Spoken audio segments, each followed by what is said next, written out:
ዝግር ኳስ ሂደት ለባህሪው ከተጫዋቹ ባህሪ አንፃር ያመጣው ነገር ከፍተኛ ችግር ፈጥሮብኛል የሚል አስተያየቱን ጨምሮ አስቀምጧል። በጣም ሃይ ሌቭል ነው እንግሊዝ እግር ኳስ ከሊሚት በላይ ከአቅም በላይ አቅምን ማውጣት የሚጠበቅበት እግር ኳስ ውድድር የምታረግበት ቦታ ነው የሚል አስተያየቱን ይሰጣል። የመጀመሪያው ዓመት ልክ አልነበረም ሮድሪ ከአትሌቲኮ ማድሪድ እንደመጣ ቀስ በቀስ ነው አሰልጣኝ ፔፕ ጋርዲዮላ በዚህ ሂደት እያመቻቹ እያስተካከሉ በመምጣት ተጫዋቹን ወደ ኃያልነት ወደ ታላቅነት ማምጣት የቻሉት ቀስ በቀስ ነው። ያው ይታወቃል ጋርዲዮላ ከፖርቹጋል ሊግ ከስፔን ሊግ የሚያመጧቸው ተጫዋቾች ሊጉን ፈጥሮ ለመላመድ ይቸግራሉ። በርናርዶ ሲልቫም ራሱ ሮድሪም ሌሎችም ተጫዋቾች ቢያንስ አንድ አመት ከግማሽ አይነት ነገር ይፈጅባቸዋል የእንግሊዝ ሊግ ለመላመድና በዛ ሂደት ውስጥ ያለፈ እንደነበር ይታወሳል። ግን ያለፉት ጊዜያቶቹ ከቆየባቸው 7 ዓመታት 5 እና 6 ዓመቱ በጣም የተለየና ከዓለማችን ቁጥር 1 ምርጥ አማካዮች መካከል የተመደበበትን ሂደት ያየንበት እንደሆነ ይታወቃል። ይህ ተጫዋች በዚህም ብቻ ሳያበቃ የባላንዶር ተሸላሚ መሆኑ ይታወሳል። የባላንዶር ጉዳይ አጨቃጫቂ ቢሆን ቪኒሲየስ ጁኒየር ነው ሮድሪ ነው የሚገባው የሚለው ጉዳይ ስቲል አጨቃጫቂ ከሆኑ ጉዳዮች መካከል የሚጠቀስ ቢሆንም ነገር ግን የሮድሪ ትልቅነት እስከ ባላንዶር ማንሳት ድረስ የደረሰ ሂደት እንደሆነ ይታወቃል። እና የተጫዋች በማንቸስተር ሲቲ ያለው ቆይታ አሁን አጣብቂኝ ውስጥ ገብቷል። ምክንያቱም 1 ዓመት ብቻ ነው የሚቀረው ግርምዬ 2027 ኮንትራቱ ይጠናቀቅ 1 ዓመት ብቻ ነው የሚቀረው። እንደ ሮድሪ አይነት ተጫዋቾችን ደግሞ በነፃ መልቀቅ በጣም አስቸጋሪ ነው። ምክንያቱም ከፍተኛ የሆነ ፍትጊያ ስላለው ከፍተኛ የሆነ ገንዘብ ስለወጣበት ተጫዋቹ ላይ አቅምም ያለው ተጫዋች ነው። 29 ዓመቱ ነው። አሁን ትልቁ መከራከሪያ የሆነው ሪያል ማድሪዶች ተጫዋቹን ለመውሰድ በትንሽ ገንዘብ ነው የሚፈልጉት ሪያል ማድሪዶች። አሁን በዚህ መሃል የተፈጠረውን ችግር ማለት ነው በትንሽ ገንዘብ 20-30 ሚሊዮን ፓውንድም ላይክ ትሬንት አሌክዛንደር አርኖልድ አምና በአመቱ መጨረሻ ወደ ማድሪድ ከመሄዱ በፊት ቀደም ብለው ሊቨርፑሎች ሁኔታውን ስለሚያውቁት ቃሉን ስለሰጣቸው ሊቨርፑል ላለማስቀየም የተወሰነ እንክፈላችሁ ብለው መጥቶ ነበር 1 ዓመት ኮንትራት ሲቀረው። ያው ሊቨርፑል በልጁ ያው ያሳደግኩት ልጅ ነው አይጨክንብንም በሚል እስከሁሉ መጨረሻ ድረስ የጠበቁበት ሂደት እንዳለ ይታወሳል። የሮድሪም ጉዳይ ከዛ ጋር የሚመሳሰል ነው። 1 ዓመት ኮንትራት ብቻ ነው የሚቀረው። ሲቲ ጨክኖ መሸጥ ይኖርበታል። አንደኛ በሽያጩ ገንዘብ ያገኛል፣ ሁለተኛ ደግሞ ሮድሪ ከፍተኛ ተከፋይ ከሆኑ ተጫዋቾች መካከል የሚጠቀስ ነው። አሁን ሊያመጣቸው የሚችሉት ተጫዋቾች እንደነ ኤሎይት አንደርሰን፣ ካርሎስ ባሌባ፣ አዳም ዋርተን አይነት ተጫዋቾች ወደ ሲቲ ሲመጡ ከሮድሪ ዋጋ ወይም ከሮድሪ ክፍያ ያነሰ ክፍያ እንደሚከፈላቸው ይጠበቃል፣ በግማሽ ቢያንስ ያነሰ። ስለዚህ እነዚህ ነገሮች ሴቭ ማድረግ ይኖርበታል ሲቲም ማለት ነው። ሮድሪም ልቡ የሸፈተ ይመስላል።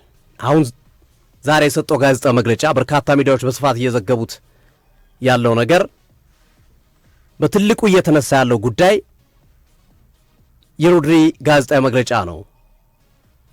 ጋዜጣዊ መግለጫው በትልቁ የሚያነሳቸው ጉዳዮች ከማድሪድ ጋር የተያያዙ መሆኑ በትልቁ ያስነሳል። አንደኛ ካነሳቸው ጉዳዮች መካከል ሮድሪ በትልቁ ካነሳቸው መካከል የሚጠቀሰው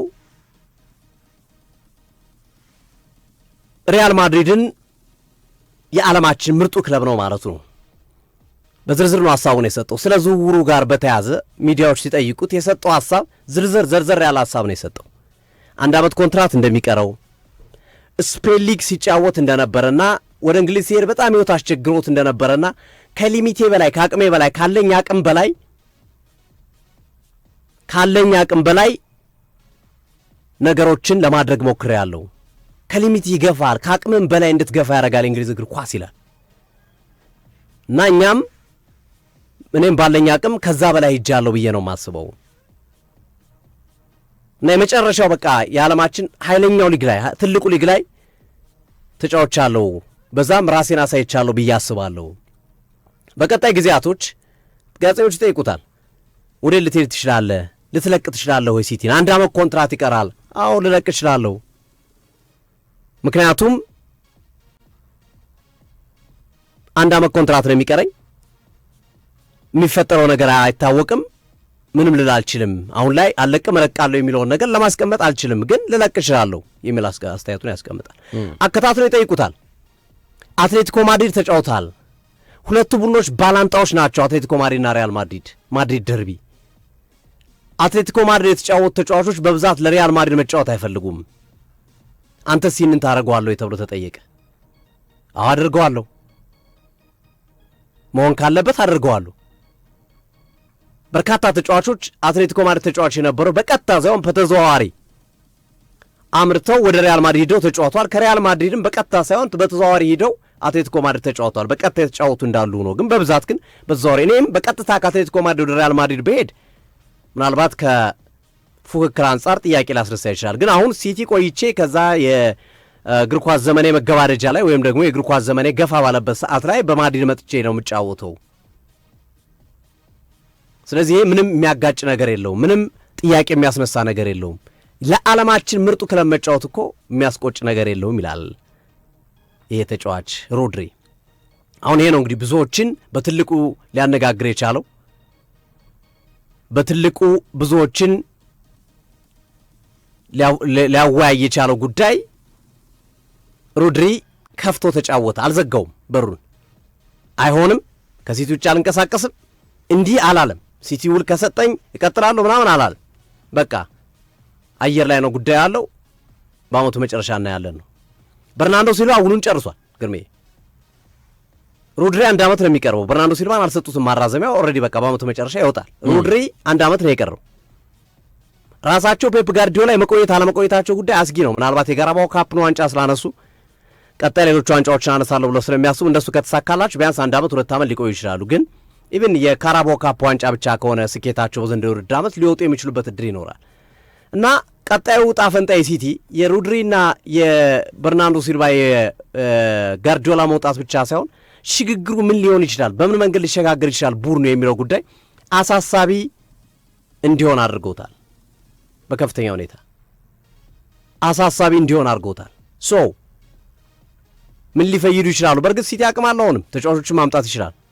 በክረምቱ በጥሬ ዝውውር መስኮት እንኳን ያወጣውን ገንዘብ ተመልክተናል። ከፍተኛ ገንዘብ ነው ያወጣው ለማርክ ጌሂና ለአንቶዋን ሲሜኒዮ። አሁንም ችግር የለበትም። ሮድሪ ከወጣ ራማርተንን ሊያመጣ ይችላል፣ ኤሎይት አንደርሰን ሊያመጣ ይችላል፣ እንዲሁም ካርሎስ ባሌባን ጭምራ አጭተዋል ሲቲዎች በዚህ ሂደት ውስጥ።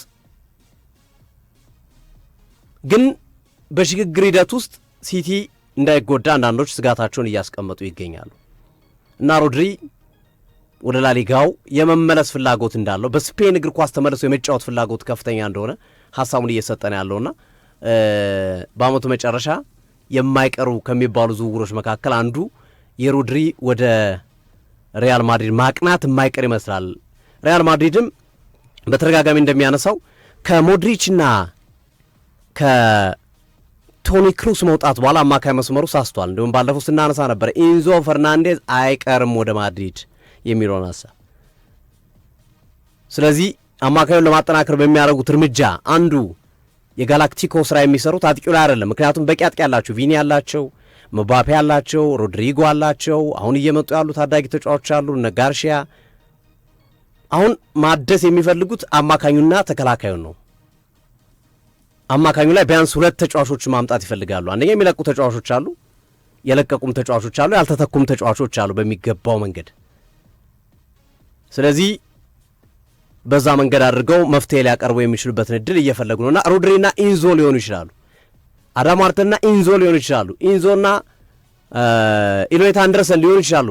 ግን ሞሮርለስ የመሆን እድሉ አንዱ ሮድሪ በሰኞ ፕሮግራማችን እንዳነሳነው፣ ሌላኛው ኢንዞ ሊሆን ይችላልና ሪያል ማድሪድ አሁንም ትልልቅ ተጫዋቾችን ከትልልቅ ክለቦች ማስኮብለል ጉዞ እንደሚቀጥል ማሳያ ነው። ግልጽ በሆነ ቋንቋ ነው። ከቀረው ዓመት አንጻር ከተናገራቸው ቃላቶች አንጻር ሮድሪ ወደ ሪያል ማድሪድ የሚቀር ዝውውር አይመስልም። ግርሜ የሮድሪ ጉዳይ ወይም ከሮድሪ ጋር ያለውን ዝውውር በዋናነት ማንሳት የሚያስፈልጉ ጉዳዮች አሉ ብዬ አምናለሁ። ይህ ተጫዋች 29 ዓመቱ ነው። ሮድሪ ከማንቸስተር ሲቲ ጋር እስከ ሰኔ 2027 ድረስ ውል አለው ሮድሪ። ስለዚህ ውሉ ከዚህ በኋላ ኦልሞስት 1 ዓመት እየቀረው ነው። ሶፊ ወደ መገባደጃው እየተቃረብን ነው።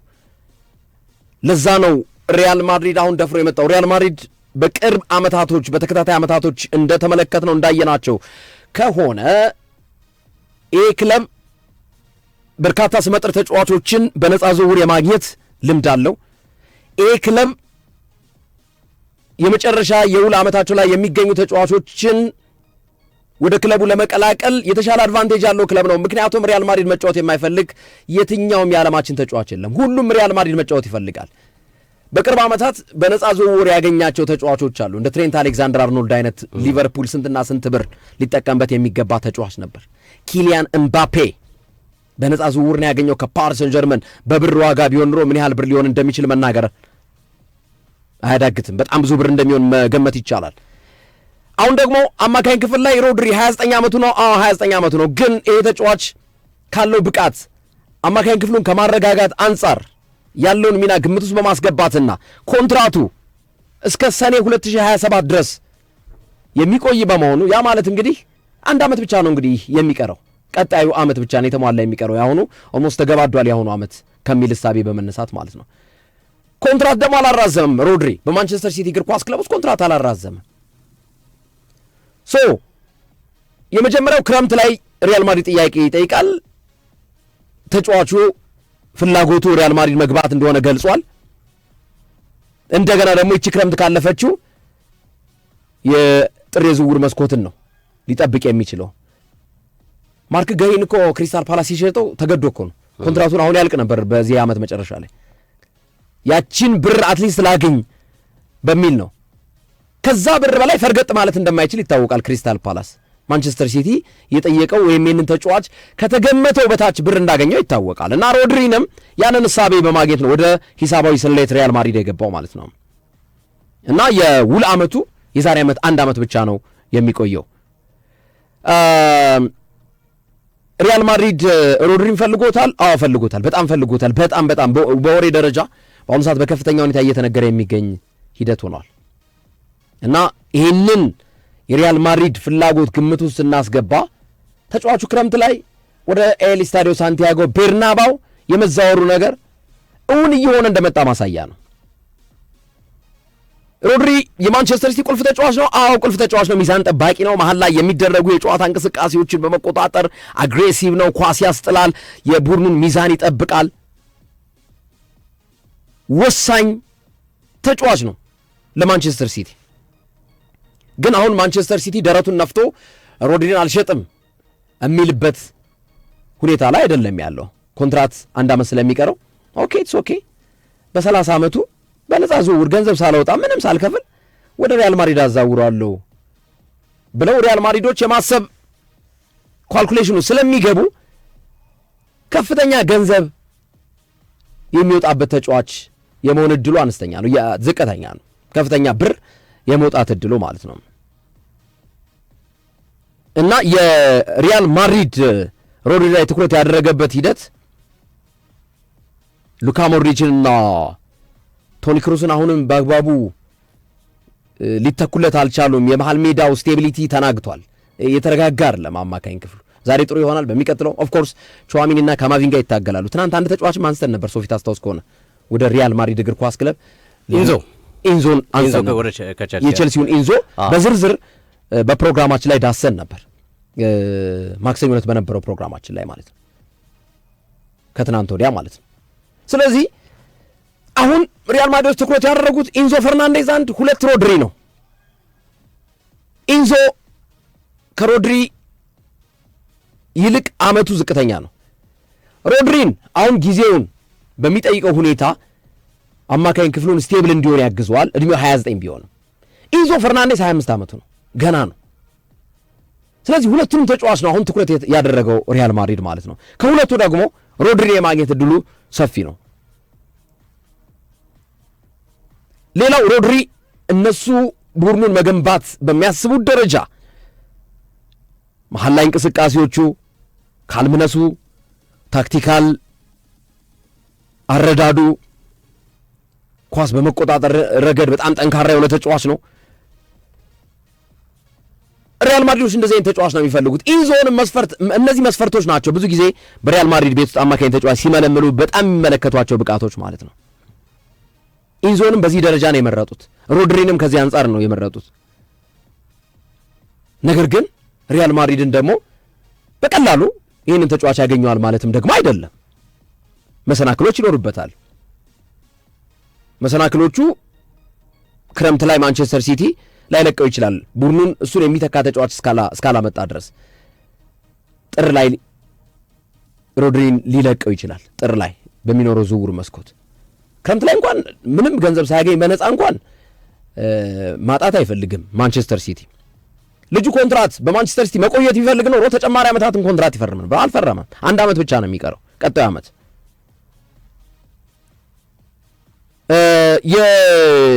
የሮድሪን ሌላው ለሪያል ማድሪድ አስቸጋሪ የሚያደርግባቸው ሂደት የማንቸስተር ሲቲ ሲስተም አጠቃላይ የቡድኑ መዋቅር የተመሰረተው በሮድሪ ነው። አማካኝ ክፍሉ ሮድሪን ነኩ ማለት አማካኝ ክፍሉ ይናጋር። ሮድሪ በማንቸስተር ሲቲ እግር ኳስ ክለብ በጉዳት ምክንያት ያልነበረባቸውን ዓመታቶች ተመልከቱት። ቡድኑ ምን አይነት ውጤት እንዳጣ ሲመለስስ ምን አይነት ነገሮችን እንዳስመዘገበ ተመልከቱ። ያለ ሮድሪና ሮድሪ ቁጥራዊ አሃዙን በማንቸስተር ሲቲ መመልከት በቂ ነው ብዬ አስባለሁ።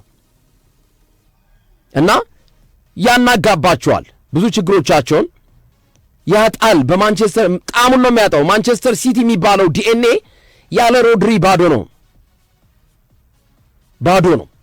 ያንን አድቫንቴጅ ማጣት አይፈልጉ። ማንቸስተር ሲቲ ሮድሪ ካለ የቡድኑ ቴምፖ ይስተካከላል። የኳስ ቁጥጥሩ አሪፍ ነው። መሃል ላይ ያለው ለተከላካይ ሽፋን ስለሚሆን ካራባኦ ካፕ ላይ በነገራችን ላይ የማንቸስተር ሲቲ ተከላካይ ክፍል እኮ ደካማው ተከላካይ ክፍል ነው። ማርጌሄ የለም፣ ሩበን ዲያዝ የለም፣ ኩሳኖቭ ፍጥነት ነው፣ ናታናኪ ጋር ነው የተጣመረው። ረዥም ጊዜ ቤንች ላይ የነበረ ተጫዋች ነው። ግን ክሊንሺት ይዘው የወጡት በማን ይመስላችኋል? የግብ ጠባቂ ያዳናቸው ኳሶች እንዳሉ ሆኑ። ሮድሪ ሽፋን እየሰጠ ነው። ባይዘው ቶሎ ተከላካይ ክፍሉ እንዳይጋለጥ ያደረገው መሃሉን ቆርጠውታል ማንቸስተር ሲቲዎች። ስለዚህ ሮድሪ ካለ ምን ያህል ጠንካራ እንደሆን የምናየው ሂደት ግምት ውስጥ መግባት አለበት።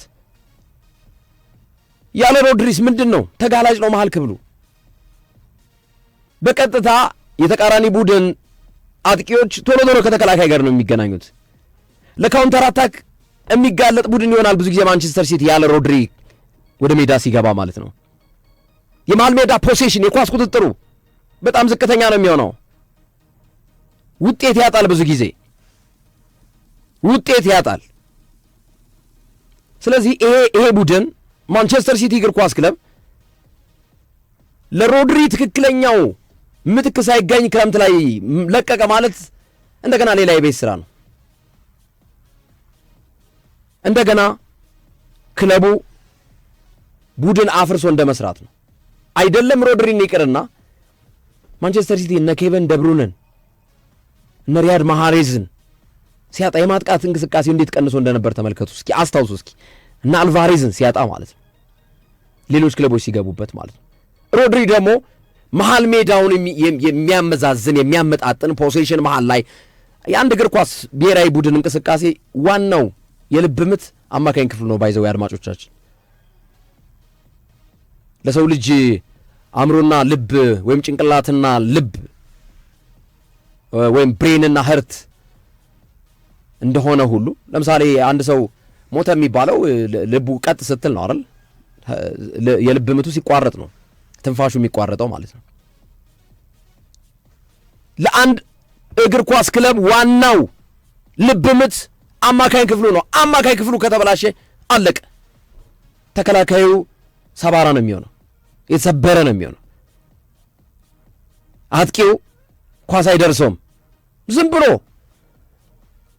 ጭንቅላቱን እንደታረደ ዶሮ ነው የሚቅበዘበዘው አጥቂ ክፍሉ ማለት ነው። አማካኙ ግን ሲስተካከል እንዴት ነው? ተከላካዩ ይረጋጋል። ከአጥቂዎች ጋር ቶሎ የመጋለጥ ዕድሉ አነስተኛ ነው የሚሆነው። የማጥቃት ሚናው ላይ ኳሶች ይሰነጠቃሉ፣ ይላካሉ። አጥቂዎች ስራ አይፈቱም።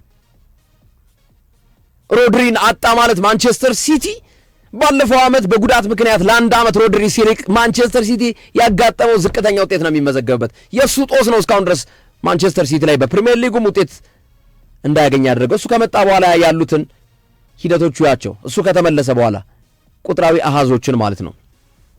እና በዚህ አንጻር ክረምት ላይ ማንቸስተር ሲቲ በጣም የሚታገል ይመስለኛል ሮድሪን ላለማጣት። ግን ለማንቸስተር ሲቲ ደግሞ ፈተና የሚሆንበት ሮድሪ ሪያል ማድሪድ መግባት እንደሚፈልግ ተናግሯል። ሪያል ማድሪድ ጥያቄ አቅርቦ እምቢ የሚል ተጫዋች አለ እንዴ እኮ ብሎ ነው የተናገረው ሮድሪ። ይሄ ማለት እኮ ሪያል ማድሪድ ጠይቆኝ እምቢ አልልም ማለት እኮ ነው። ሶፊ አስበዋል? በቀጥታ ነው የተናገረው። ግርሚ ግልጽ ነው ሀሳቡ። ስለዚህ የሮድሪ ወደ ከማንቸስተር ሲቲ የመውጣት ጉዳይ በአመቱ መጨረሻ የሚቀር አይመስልም። እንግዲህ ሌላ ታምራዊ ነገር ተፈጥሮ ማባባያዎች መጥተው ከውል ጋር የተያዙ ነገሮች እና መሰል ነገሮች ሊታዩ የሚችሉበት እድል ቢኖርም ግን ተጫዋቹ ማድሪድ መጫወት ህልሙ እንደሆነ ሳይደብቅ በግልጽ የተናገረበት ሂደት መቀመጡ ውስጡን ሲባሉ የነበሩት ሲነሱ የነበሩት ከዚህ ቀደም በስፋት ሲተረኩ የነበሩት ሀሳቦች እውነተኛ የሆኑ መምጣታቸውን ሮድሪ ወደ ማድሪድ እንደሚሄድ ካለፈው ጥር ታህሳስ ጀምሮ ከጉዳት ካገገመበትና ወደ ጨዋታ መመለስ ከጀመረበት ጊዜ ጀምሮ በስፋት ሲነሳ የነበረ ጉዳይ ነውና እርግጥ የሚሆን ይመስላል። ከዚህ በፊት ምባፔ ሲመጣም ተመሳሳይ ነገር ነበር የነበረው። ምባፔ ተመሳሳይ አስተያየት ነው የሰጠው። ትሬንትም ተመሳሳይ አስተያየት ሰጥቶ ነበረ። ማድሪድ ትልቅ ክለብ እኮ ነው፣ ለማድሪድ መጫወት ምን ያስቆጫል ታዲያ የሚል ሀሳብ ጭምር ሰጥቶ ነበረ ከዝውውሩ በፊትና እንዲህ ነው የሚያደርጉት ማድሪዶች ካሳመኑ በኋላ እንዲህ አይነት ሀሳብ እንድሰጥ ያደረጉና ከዛ ያኛውም ያለበት ክለብም በአንተ ላይ ተስፋ እንዲቆርጥ ያደርጋሉ። በቀላሉ ተጫዋችን በቁጥጥራቸው ስር የሚያስገቡበትንም መንገድ የሚፈጥሩበት ሂደት ይኖራልና ሮድሪ እኔ ትልቁ ጥያቄ ግን ለማድሪድም ብዙ አዋጭ ፕሮጀክት ነው ወይ ሮድሪ የሚለው ጥያቄ ያስነሳብኛል። ምክንያቱም ይሄ ተጫዋች 29 ዓመቱ ነው። ምን ያህል ዓመት ያገለግላል? ከኤሲኤል ጉዳት ከዘግናኙ ጉዳት የተመለሰ ነው። ከዓመት በላይ ከሜዳ ርቆ የተመለሰ ተጫዋች ነው። ብዙ ጊዜ የኤሲኤል ጉዳት ያጋጠማቸው ተጫዋቾች በተለይ በሱ ዕድሜ አይነት ላይ ያሉ ተጫዋቾች የኤሲኤል ጉዳት ሲያጋጥማቸው ወደ ቀደመ ብቃታቸው የመምጣታቸው ሂደት በጣም አስቸጋሪ ይሆናል እና ምናልባት ማድሪድ ለ1 ዓመት ለ2 ዓመት ግልጋሎት ብሎ ተጫዋቹን ካልፈለገው በስተቀር ለረጅም ዓመት ፕሮጀክት ምሰራበት አይደለም።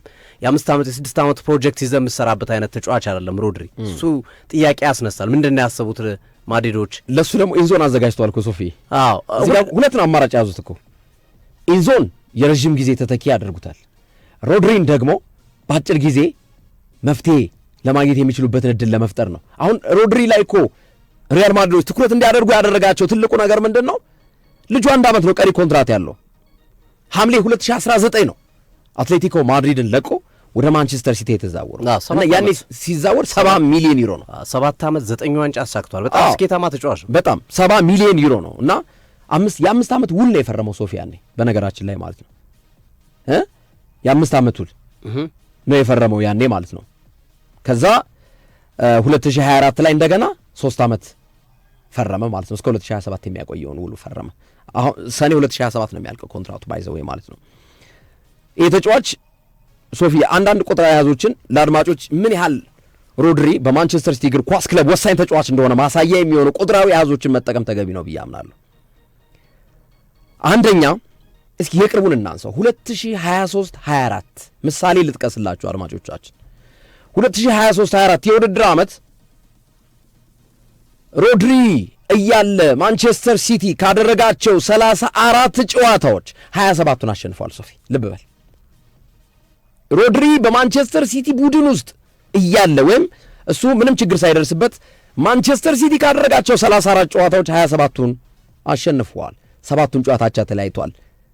0 ዲፊት ነው። አንድም ጨዋታ አልተሸነፈም። 2023-24 ላይ በሮድሪ ካደረጋቸው 34 ጨዋታዎች ማለት ነው። ያለ ሮድሪ ሶፊ በጣም የሚገርምህ ያለ ሮድሪ 4 ጨዋታ አድርጎ ከ4ቱ ጨዋታ ያለ ሮድሪ ያሸነፈው 1 ጨዋታ ብቻ ነው። 3ቱን ተሸንፏል ያለ ሮድሪ በ34 ጨዋታ አንድም ጨዋታ ያልተሸነፈው ማንቸስተር ሲቲ ሮድሪ ሳይኖር ባደረጋቸው 4 ጨዋታዎች በ3ቱ ተሸንፈዋል። 1 ጨዋታ ብቻ ነው ያሸነፈው። ይሄ 2023-24 ላይ ማንቸስተር ሲቲ ሮድሪ እያለና ያለ ሮድሪ የሚለውን ነገር ማለት ነው። ከ2023 ከ2025 እስካሁን እስካለው ድረስስ ሮድሪ በማንቸስተር ሲቲ እግር ኳስ ክለብ ውስጥ ካለ ማንቸስተር ሲቲ የማሸነፍ ፐርሰንቴጁ 67% ነው። ልብ በል 67%። በአንጻሩስ ያለ ሮድሪ ባደረጋቸው ጨዋታዎች በፐርሰንቴጅ ሲቀመጥ 59%። እና ሮድሪ ካለ በቡድን ውስጥ ትንሽ ጎል ነው የሚቆጠርበት ማንቸስተር ሲቲ ጥቂት ጎል። ካራባው ካፕ ላይ እኮ ክሊንሺት የወጡት እኮ ዋነኛው ደግሞ ሮድሪ ሲጫወት አታየውም፣ ግን የሚሰራው ስራ በጣም በጣም አደገኛ ስራ ነው የሚሰራው። ያጨናግፋል፣ ኳስ ያስጥላል፣ ወደፊት ይሰጣል፣ መሀሉ የተረጋጋ ይሆናል፣ አግሬሲቭ ነው። ተከላካይ ክፍሉ ቶሎ ቶሎ አይጋለጥም። ስለዚህ ተከላካይ ክፍሉ ካልተጋለጠ ደግሞ በጣም ጥቂት ጎል ነው ከገባባቸው እንኳን የሚገባባቸው። ግን በጣም ሮድሪ ሲኖር ማንቸስተር ሲቲ ጎል ኮንሲድ አያደርግም ወይም ጎል አይቆጠርበትም ብዙ ጊዜ ማለት ነው። ያለ ሮድሪስ የተከላካይ ክፍሉ ይሽመደመዳል። ያለ ሮድሪ የማንቸስተር ሲቲ ተከላካይ ክፍል ነፍስ ውጭ ነፍስ ግቢ ነው። ይቸገራል በጣም ቡድኑ። ወሳኝ ተጫዋች ነው ለጋርዲዮላ። ፕሪሚየር ሊጉ ባወጣው የፐርፎርማንስ ሬት በአጠቃላይ እሱ እስከዛሬ ድረስ ከ2019 ጀምሮ እስካሁን በቆየባቸው ሂደት በፐርሰንቴጅ ሲያስቀምጠው ቅድም ከ2023 ከ2025 ነው በፐርሰንቴጅ በሮድሪ ካለ 67% የማሸነፍ ፕሮባቢሊቲው ሮድሪ ከሌላ 59% ያለው። ይሄኛው ግን ከ2019 ጀምሮ በፕሪሚየር ሊጉ ባደረጋቸው ጨዋታዎች ሮድሪ በማንቸስተር ሲቲ እግር ኳስ ክለብ ሲኖር 74% ነው የያዘው። ሮድሪ ከሌለስ 53%። ምን ያህል ልዩነቱን ተመልከቱት። በቁጥራዊ ሀዝ ሲቀመጥ ማለት ነው። ወሳኝ ተጫዋች ነው። ማንቸስተር ሲቲ ምን ያህል በሮድሪ እንደተገነባ ማሳያ ነው። ሮድሪ ማጣት ደግሞ ለማንቸስተር ሲቲ ሌላ የቤት ስራ ነው። ሌላ እንደገና ክለብ አፍርሶ መገንባት አይነት ሂደት ነው። አሁን በሮድሪ ውስጥ ሮድሪ ሳይኖር የሚተኩትን ተጫዋቾች አቋማቸውን ተመልከተው ሶፊ። ኒኮ ጎንዛሌዝ ብዙ ጊዜ የሚጫወተው ማለት ነው። ከዛ ውጭ አንዳንዴ እነ ጆን ስቶንስ ምናምን እንዲጫወቱ ይደረጋሉ። ግን በሮድሪ ደረጃ ናቸው። ይሄ ማንቸስተር ሲቲዎች ክረምት ላይ በጣም የሚፋለሙ ይመስለኛል። ግን ተጫዋቹ ሪያል ማድሪድን እምቢ አይባልም። ተጫዋች ተጠይቆ ሪያል ማድሪድ ናግባ ተብሎ እምቢ ይላል። ሪያል ማድሪድ ፈልጎ ማለቱ አንድ ሂንት ይሰጣል። ሁለተኛ ተጫዋቹ ኮንትራቱ 1 ዓመት ነው የሚቀረው። 1 ዓመቱን ጠብቆ በነፃ ሪያል ማድሪድ የለመደው ሆኗል በነፃ መውሰድ። ወይ አለበለዚያ ደግሞ ክረምት ላይ አማካኝ ጥር ላይ ደግሞ በግማሽ ነው ዋጋው የሚወርደው ማለት ነው። ለምሳሌ አሁን 40 ተጠይቆበት ከሆነ በአንድ ወርዶ 20 ነው የሚገባው ጃንዋሪ ላይ ማለት ነው። ሁለት አማራጭ እንዳላቸው እረዳለሁ ፔፕ ጋርዲዮላ እና ማንቸስተር ሲቲ። አይ በቃ ጃንዋሪ ላይ የወረደው ዋጋ በግማሽ ይወርድ፣ እስከዛ ተጫዋች እናፈላልግ የሚል አንድ። ከዛ ይልቅ ግን የተሻለ ብዬ አማራጭ ወስደው ከየትም ብለው ማንቸስተር ሲቲዎች እሱን የሚተካ ተጫዋች ክረምት ላይ ያስፈርመው ተጫዋቹ አንዴ ልቡ ስለሸፈተ ወደ ሪያል ማድሪድ መልቀቁ የተሻለ ነው ብዬ አስባለሁ ሶፊ።